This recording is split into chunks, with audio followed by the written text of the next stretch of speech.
Okay, hello YouTube and welcome to one of the first few live Twitch stream battles that I had. I'm re-narrating over this because I couldn't record the actual live stream because it was really laggy and it started glitching out the streaming program. So I'm just going to re-narrate over what was a battle on our live stream. I'm going to try and figure out a way of recording actual live stream, live narration, but the file size is so huge because my capture card does it like a megasecond. Then it was getting to a gig and we hadn't even taken out Pokemon, so I couldn't really afford to continue recording because it was just going to crash my computer with the rate it was going.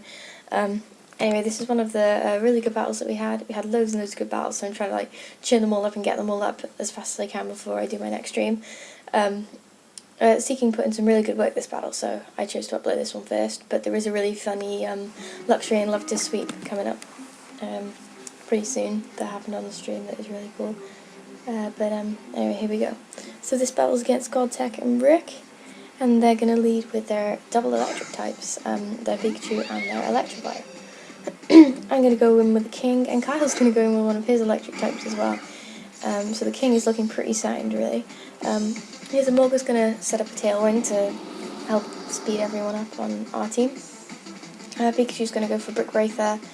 Pikachu obviously is knowing that I have Lightning Rod. However, the person with the Electrify wasn't expecting his partner's Pikachu to have Lightning Rod, so he goes for a Thunderbolt, and then the Pikachu takes that. Seeking goes for a super effective Drill Run and one-shots the Pikachu, so the Pikachu is no longer a problem. And they're going to go into their Stalwart or Walrein. Emolga's going to go for a Taunt, but it's oblivious. And I'm just going to go for another Drill Run on Electivire, which has a nice amount of damage, and I know I can easily take it out in the next hit. He goes for another Thunderbolt, thinking that now Pikachu's down he can, but little does he know I have Lightning Rod as well, so I doubt he's very happy about that. Emolga takes the Ice Beam and hangs on using Focus Sash, and Kyle's going to switch out his Emolga because it's really fast, so he wants to keep it for next time. He's going to switch into his Ampharos here, and I'm going to go for a Poison Jab to take out the Electivire because I didn't want to run the risk of going for a Drill Run and it missing, so I decided to go for Poison Jab. Well, I was going to go for an Ice Beam on Ampharos, probably predicting it's Mega or just doing it for stab, I'm not sure, but it does a kind of okayish amount to Ampharos, I suppose. He's going to switch out his Whirlwind into his Flygon, fearing a Thunderbolt or something, and I'm going to go again for a Drill Run on Empoleon, which takes it out, but I think I only took it out because of that crit. I think it would have probably lived otherwise, so that crit was pretty important. Kyle's going to go for a Power Gem on Flygon, which is a not very effective move, and he's going to take Life Orb Recoil there as well. Our Tailwind's going to peter out, so now we're back to average speed. We're not faster than anyone anymore. And Flygon's going to go for a Flamethrower on Ampharos. I was trying to poison the Furfur here, so I went for a Poison Jab.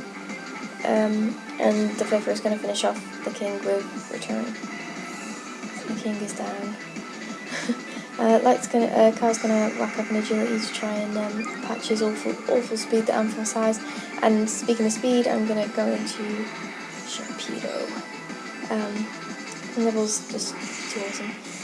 Kyle's gonna go for a Thunderbolt on the Furfur, which does loads and loads and loads to it because it's a physical wall and not a special wall. And his Flygon is gonna finish off his Ampharos with a critical hitted Flamethrower, although I don't really think that crit mattered. So that's Ampharos down. I'm going to go for a Waterfall on Flygon. I kind of forgot that his Dragon typing would kind of null out the weakness, but it still does a big amount of damage. I'm going to get my speed boost up, and that Furfur just went for a Cotton Guard to boost his defences, which actually matters because I'm not able to kill it next turn because of that +3 in defence. They're going to switch out their Flygon back into their Walrein here. I'm not sure why you'd switch a Walrein on a Raichu, especially one with Brick Break and Volt Tackle, but we did. Furfur is going to go for a Sucker Punch, but Kyle avoids it using Fake Out, and I'm going to crunch the Furfur. I was hoping to kill it, but it lives with a tiny bit of health after those Cotton Guards, so Furfur's tanking abilities are insane. Imagine if Olomola could get caught on guard. That would just be Ubers. But yeah, for his tankiness is really, really cool. Really, really good. He's going to go for a second punch on Raichu there, which it does quite a lot, really, and Raichu's going to finish it off with knockoff.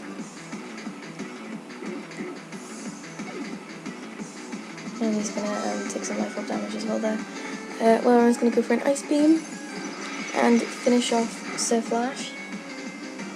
So that spells Raichu down. Walrein's going to get Lefty's Recovery, and that just leaves Kyle's Emolga left, and this guy's Flygon and Walrein left. Okay, in comes the Emolga. I'm going to go for a crunch on Walrein to try and hopefully get a defense drop, and because of stab and it's not resisted, I do get the defense drop, and not that it really matters because I'm pretty sure Emolga is going to take it out with this Thunderbolt. So that's a critical hit Thunderbolt. I'm not sure if it would take it out otherwise. So that's Walrein down. Nibble gets another speed boost up, so my speed is pretty high now, and he's going to switch into Flygon.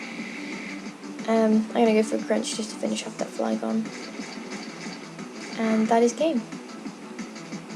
It was a really, really fun battle, and I really hope to battle you guys again. Thank you to everyone that came on my